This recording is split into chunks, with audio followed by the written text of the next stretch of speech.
Welcome to the deep dive. Today we're really digging into one of the big questions of our time, really. Can India, with its democracy, its young population, truly carve out its own path to global leadership? Or is it always going to be sort of chasing China's economic shadow? It's a comparison that comes up constantly. Exactly. Two Asian giants, rivals, you hear it all the time, manufacturing, military population, sheer potential. And our mission today really is to unpack what truly separates them. And crucially, how India might turn its challenges into strengths, not just to compete, but to become genuinely influential globally. Right. We've pulled together quite a stack of sources for this, aiming to give you a clear path through this, well, pretty complex dynamic. So let's get into it. Maybe we start with their economic journeys because their paths to opening up, they're just so different. Radically different, yeah. China really kicks things off in 1978, right, under Deng Xiaoping. They didn't just test the waters, they went all in.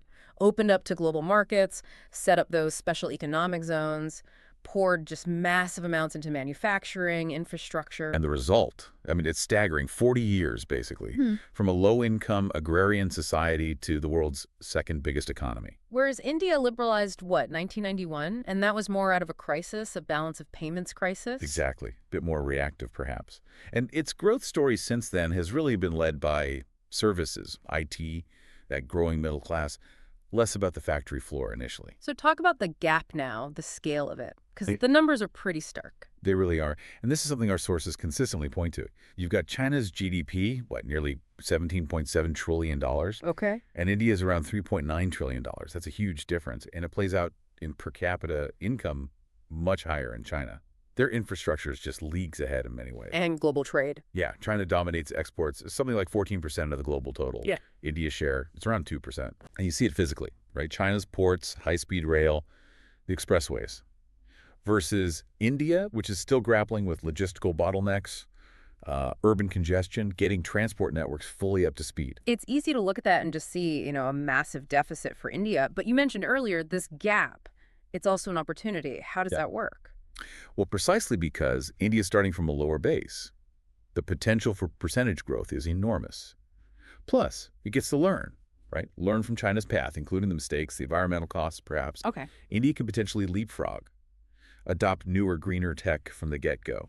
It's not about copying China. It's forging its own, maybe more sustainable path forward using that potential. That's a fascinating frame. So, okay, we see the different starting points, the current gap, but how do they actually build things, their economic structures? Right. China is, everyone knows it as the world's manufacturing hub. Yeah, making everything. Electronics, EVs, you name it. Huh. India, as we said, has this really impressive niche in IT, software, back office stuff, globally respected. Definitely. But here's the crucial point, the sort of paradox our sources really highlight. India's tech sector, fantastic as it is, doesn't create jobs on the scale that manufacturing does, not mass employment. So for India to really unlock its potential, provide jobs for that huge young population we mentioned, manufacturing has to be a core pillar. Otherwise, you risk this jobless growth scenario. Lots of GDP growth, maybe, but millions left behind. That's a stability issue, not just economic. I see that point about stability, absolutely. But then there's the governance question. China's authoritarian model, it lets them build that infrastructure, those industrial zones, incredibly fast. Blindingly fast sometimes. How does India, with its democracy, which is strength, obviously, but also slower, messier sometimes, how does it compete on that implementation speed? Things like land acquisition, political hurdles. That's a million-dollar question, isn't it? Or maybe $1 trillion given the scale. China's system can push through long-term plans, sometimes overriding local concerns. You see these huge projects appear almost overnight. India works differently. Consensus building, parliament, state governments having their say. It makes growth potentially more inclusive, maybe more resilient long-term, but boy, does it slow down big reforms. Political friction, bureaucracy, regional differences. It all adds friction. So the challenge is? The challenge for India is to make its democracy work faster and smarter for development. Leverage the accountability, the feedback loops, but streamline the processes.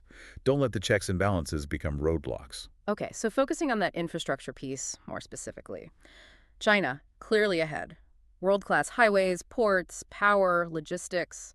It's a smooth environment for industry. Yeah, relatively speaking. India's got big plans, Haratmala for highways, Gati Shakti trying to integrate planning.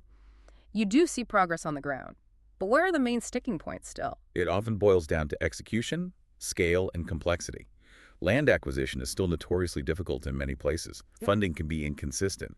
Getting things done smoothly, especially coordinating between the center and the states, remains a huge challenge. So you end up with You end up with still too many poor roads, cities choked with traffic, transport systems that aren't quite efficient enough.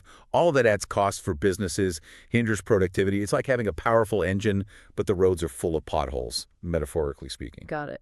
And shifting gears to human capital education skills, that's vital. What's the picture there? You said earlier it's a mixed bag. It really is. Yeah. China has poured money into STEM, into research. They're leading in fields like AI, robotics, green tech, huge state focus. Okay. India, it has these incredible pockets of excellence, the IITs, the IIMs, world-class institutions producing amazing talent. Right, globally recognized. But the base of the pyramid, that's the struggle, ensuring quality primary and secondary education consistently across the whole country. That's a massive ongoing challenge. Yeah. It creates a bottleneck for talent later on.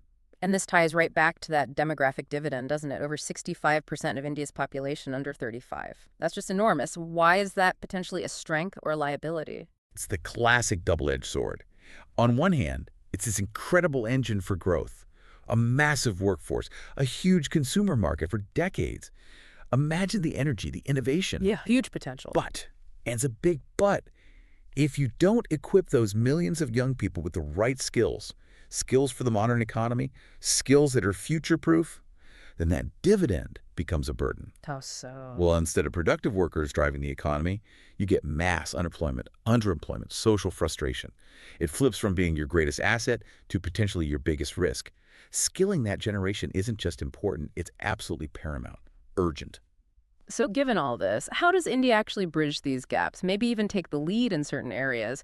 Our sources point to, what, 5 key paths? Yeah, 5 broad strategic areas seem critical for India's transformation. First, manufacturing. It's got to be a major focus. More than just talk. Much more. Really doubling down on things like Make in India. The PLI schemes those incentives for domestic production. But the key is execution. Better industrial zones with reliable power, slashing those logistics costs, making it genuinely easier to do business. And the goal isn't just domestic. No, it's also about positioning India as that viable alternative in global supply chains.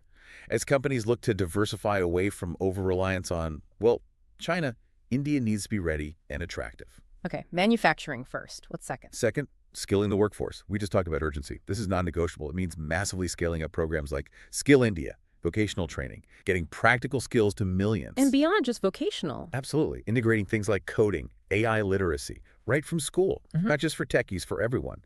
And making sure education actually aligns with what the job market needs. The goal, a generation that's digitally savvy, globally aware, and, yeah, has an entrepreneurial spark. Think millions of potential innovators. Makes sense. Third area. Third, infrastructure development. Needs to speed up, but also be smart. Not just more roads, but smart cities, reliable public transport, clean energy everywhere, high-speed internet down to the village level. And how do you make that happen faster? Public-private partnerships are key.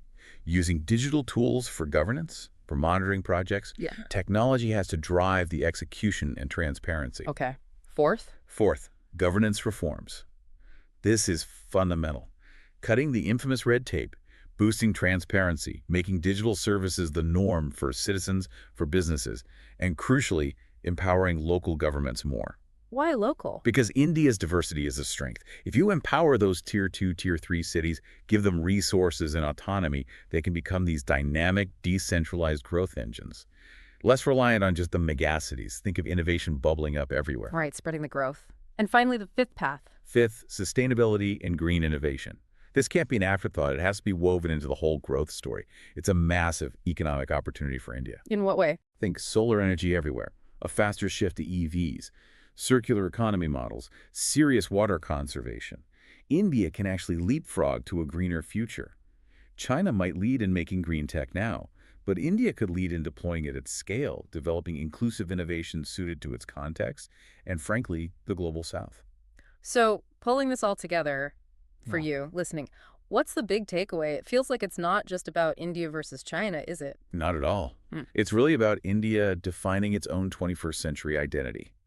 Democratic, young, tech-forward, but finding its own unique way to global respect. It doesn't have to be a copy of China's model. Exactly. India has this incredible chance to show a different path, maybe more balanced, more sustainable, arguably more human-centered development, a different model for the world. And the timeline feels critical here, the next couple of decades. Absolutely crucial. This is the window. So a final thought maybe for our listeners to chew on. Well, consider this. If India gets the policies right, if the leadership is there, and if citizens really participate, it absolutely can emerge not just as a regional player, but as a genuine global force, a force for innovation, for democracy, for different kind of prosperity. That future is genuinely within reach. Lots to think about there. What really stood out to you from our deep dive today? We hope you found that insightful.